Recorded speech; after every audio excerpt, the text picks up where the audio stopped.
All right, hello. My Hello. name is Marcus Buchanan. I'm here with Jennifer Phillips. We're with Recovery 918. That's at the Cherokee County Health Services Council in Cherokee County in Tahlequah. We're here today just to kind of extend the conversation we've had previously over the event that's coming up this month. It's called the Frontline Mental Health Summit. It's going to be a 4-day event with each day having its own particular accreditation. Each day is going to be targeting a different specific audience, a different profession. So the audiences we're looking at is going to be first responders, law enforcement, peer recovery support specialists. That's individuals with lived experience who have a certification from the state of Oklahoma that lets them help people who are trying to discover recovery from substance abuse. And then we're also going to be targeting medical providers and their support staff, and also educators and any of their substitute teachers or other support staff in education. Each day is going to have different speakers that are going to be experts in their field that are going to be geared towards those professions. So what we're going to do today is just kind of dive deep a little bit into the agendas, the speakers, kind of introduce you to them, and what you can expect at the summit that's coming up. So this event is September 16th, 17th, 18th, and 19th. Tuesday, Wednesday, Thursday, Friday. That Tuesday, the 16th, is going to be for the law enforcement and first responders. This day is going to offer 6 CLEAT hours. CLEAT hours is what law enforcement are required to obtain to keep their accreditation as law enforcement. So we're offering 6 hours. You're going to get 2 mental health hours and 4 general CE CLEAT hours. Our key speaker who's opening the morning is Judge Linda Davis. She has a very powerful story. She was as we know here in rural Oklahoma, a real lock them up, throw away the key, throw them under the jail sort of mindset when it comes to addiction and mental health problems. So she had a personal story that really reversed her train of thought over that. So therefore now she is a spokesperson for mental health and justice reform as far as it comes to addiction and mental health. So she's going to be our keynote speaker, kind of hope to reshape and change minds in rural Oklahoma on the thoughts of addiction inside the courtroom. And then the next presentation after that, which I'm super excited about, it's an HBO documentary called Crisis Cops, Ernie and Joe. They're from Texas. They're one of the first law enforcement programs that started a street outreach for mental health and crisis response. So just to say there would be a suicide call or an overdose call, their unit would be called first. They would come out, assess the situation, and try to de-escalate with mental health being the key proponent on that conversation. So they're going to be coming in. We're going to show a short portion of the film just to kind of get everybody caught up on what they do, and then they're going to have a Q&A. So any local law enforcement agencies that would like to get a better idea of what mental health crisis response looks like on their perspective, on their end, what they can do to help in these situations, you're not going to find anybody better to kind of show you the ropes on how to do this, how to start your own. And as we move along throughout that day, we're going to have Major Lance Jones. He is part of the Oklahoma City Fire Department. He also has a program in which he does a lot of street outreach, trying to help other agencies learn how to face addiction when it comes to crisis response. So he is going to be there to kind of share his tips and what he's been doing up in Oklahoma City for a larger metro area. So he's trying to bring that to the rural areas to kind of get a better idea of what first responders and law enforcement and fire departments can do whenever they respond to these overdose calls, mental health crises. And then we'll be also welcoming Hannah Jacobs. She's from the Oklahoma Bureau of Narcotics. There is a platform that law enforcement are supposed to be using called OD Map. It's where when there is a overdose call, law enforcement are required to input this information. It's like time, location, and what evidence or what drug could be involved in this. It's so programs like Jennifer and mine can know what's going on, like where the overdoses are happening. If there's a bunch in one area, we'll be able to respond quicker to it. So she's going to be coming in to really show these agencies how to use it, how to get signed up, and what to do whenever it's time to input an overdose. And we'll be wrapping up that day with a Narcan administration training and a QPR suicide prevention training. So that's 6 cleat hours total for just that day. And as we move along into the week, that brings us to the Wednesday, the 17th, which is going to be the peer recovery support specialist. I'll let Jennifer talk about that one. All right, so I'm going to go ahead and explain what a peer recovery support specialist is. That is someone who has had personal experience with addiction or mental health. And so whenever you've had that experience, you can help people more because you know where they're at, you know what they're going through and how they're going through it. With this, we're going to provide ethics CEUs, which is required by the state of Oklahoma to get your certifications. Our first speaker or keynote speaker for this is Andrea Alexander. She's with White Bison. She has over 15 years of experience with trainings in different facilities like the prisons, different recovery centers, treatment centers, tribal communities, just all over the place. And she's got a lot of good information to put out there. We're very excited to have her. Then we're also going to have a VR Narcan administration. This is a first person training with VR headset. It is lifelike. It gives you the different steps on what to do in the event of an overdose, as well as what to do afterwards. Then Amber Johnson with the QPR Suicide and Prevention is going to put a presentation on. That's question, persuade, and respond. This is just to give family members and different people in recovery information on how to respond to someone who may be showing signs of suicide ideation and may be at risk for that. Then our next one is Kyle Brewer. He's going to be talking to us about setting boundaries for peer recovery support specialists. Whenever you work in this field, it can be very draining, especially if you don't have your boundaries up, and making sure and following those and making sure those that you're working with are also following with it. After that, we'll have Brandy Vore, who will be speaking with us on Code of Ethics, which is required to have that certification as well. And then go ahead. Yeah, that takes us into Thursday, the 18th, which is going to be our medical professional day, or medical personnel day. So we're welcoming any clinics, any doctors in Oklahoma to come to this training on this day because we're going to be offering CMEs. The agenda is going to be mostly focused towards addiction medicine, of course, but there's also going to be some topics. The keynote for the medical professionals is Ann Hoff.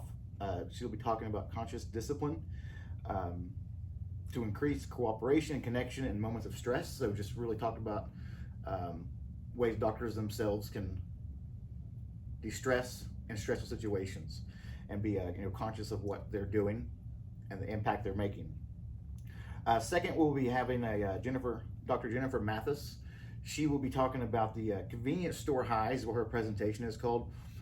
Really what that means is nowadays you can go into any gas station and find something that's going to get you high. There's a lot of legal substances, particularly kratom. The deltas are another one. She's just going to kind of talk about those if any doctors haven't quite heard about those just yet, and what to expect, how to treat it as well.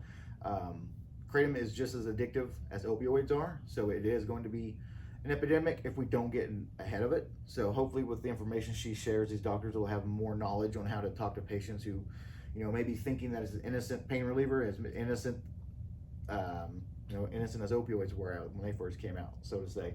So she'll be there to kind of talk about what's available at gas stations and why you need to avoid it. And then we'll be having another local doctor, Jason Ballou. He'll be talking about the fentanyl crisis in Oklahoma. He has done this presentation so many times and it stays up to date. I have attended it so many times. It's all current information up till that month almost sometimes on what is going on with the fentanyl crisis and how much that's grown over the years and how we all need to be prepared for if or when we run into it with somebody that we love. And we'll have Michelle Horn right after the Dr. Ballou coming back from burnout. will be her topic. She'll be giving us tips and tricks on how to avoid burnout as a clinician, as a doctor, and in the medical field. And then wrapping up that Thursday will be Dr. Harwell with gambling disorder and co-occurring disorders. So he'll just be giving us what he has learned in the research he's done over gambling disorders and how to address the co-inhabiting disorders that can go along with that addiction to other substances, why they're gambling, or how they intermingle. But that would wrap up our medical professional day, and we'll end the week with educators. So for educators, we are also going to have Ann Hoff speaking on conscious discipline. What you'll find here is a transformative power of the 7 conscious adults. It's a practical concept designed to guide you through life's challenges. This is just to help you be aware of, like he said, my apologies. This is just to make you aware of your reaction to different situations and how that can affect others. The second one is Amber Johnson with the QPR Suicide Prevention and Crisis Intervention. We want to make sure that our teachers, our educators, and school staff are prepared for anything that may come up with the students. They're most likely would be the first ones to see that, issues happening and those that are struggling. Burn, Don't Burn Out by Katie Kinder. She looks like she's going to be a lot of fun. Her images that she sent us were very exciting looking, so we're looking forward to her as well. And then our last one is Leslie DeHart, and her title is Puff Fiction. So this is the dangers and myths about vaping in the student health. So there's a lot of vaping going on. I have heard that the numbers have been going down, however, so maybe this will help some more. Yeah, that's the the meat and the potatoes of this event. But I think it's worth having a conversation on why we're having this event as well. These epidemics aren't going anywhere anytime soon. They're unfortunately just changing their names. They're changing faces, heroin to pills to kratom to fentanyl. So it's so important to stay up to date on what's going on out there and how we can address it. This 4-day event turned into a 4-day event because we thought each profession that we'll be addressing deserved their own day. There's so many topics you can address when it comes to addiction in each one of these fields. So trying to fit all 4 of these into one day just didn't feel fair. So that's why we decided to make it a week-long event. And just to entice it, we added the certifications, accreditations to each day. But you don't have to come to just one day. You don't have to come to 2 days. You can come to all 4 days. There is no, you don't have to have a certain license to get in for any day. This event is in Tahlequah. It's at the Chota Center, which is the Cherokee Casino there in Tahlequah. And we'll be starting at 8 a.m. each day, wrapping up around 4:30 each day. There'll be vendors. We'll have door prizes we'll be giving out. We'll have the free Narcan, as we always do when we go to these events. Personally, I'm excited for this event just because I want to see all these different departments in the rural areas, intermingle, share what they see, maybe what they haven't seen yet, what they can expect, what they are doing. Every time we do a training for law enforcement, I hear something that somebody's doing that maybe another department isn't. So we try to add that as we keep going and share that information. So whenever we open this statewide, we're hoping every county can send a representative just to come share what they're doing, what they're seeing. And that spreads into all 4 days. Send in a representative from your school district, from your clinic, from your peer organization. You're just going to be able to see what all is being done and what more we can spread across the state. Because ultimately the goal is to save lives. Each one of these professions has the opportunity to save a life. So that's what we're really just hoping to do at the end, is just share the knowledge to save more lives.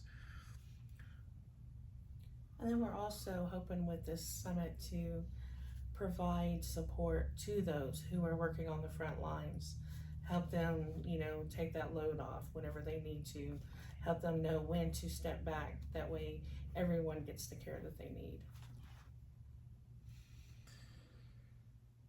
Yeah. We're super excited, whether it seems like it or not. We're so excited about this event. A lot of effort has gone into organizing this event. and we researched, we tried to find out who knew the best of each topic, who could address these organizations the best. And I've attended so many of these events, these conferences, they can become dull, repetitive, and it seems like year in and year out, it's the same topics over and over again, just a different presenter. And that's what we try to look outside of that bubble. We try to bring in different speakers, different topics. I believe we've accomplished that. I really do. If anything you'd like to add to wrap up? Not really. No? Not really. This is that, as I said a second ago, we're open statewide. This event is statewide. There is no restrictions. Anybody can come. You go to our Facebook page at Recovery 918. Super simple. We work in recovery, so why we kept it simple. Recovery 918. All right, our area code is 918. Kept it simple. So Recovery 918. You can stay up to date. Get the registration details, the links. You can see all the information from all the speakers that we just shared and kind of dive deeper into their background. The speakers have their own bios on there. You can kind of learn from them where they're coming from and what they're bringing to the table. And we just encourage everybody, if you can attend, invite somebody that can. If you are one of the professions we talked about and you're unable to attend, send a representative. Send somebody that can report back to what they learned that day. Again, accreditation will be offered, and all the free stuff will be given out. If you have any questions at all about what we're promoting today or just about the resources we offer, just reach out to us at Recovery 918. Send us a message. You can also go to Cherokee County Health Services Council.org. That's our big mouthful of a website, but keep it simple. Recovery 918. You can get all the same information, reach the same people. Keep it simple. I appreciate it. Thank you.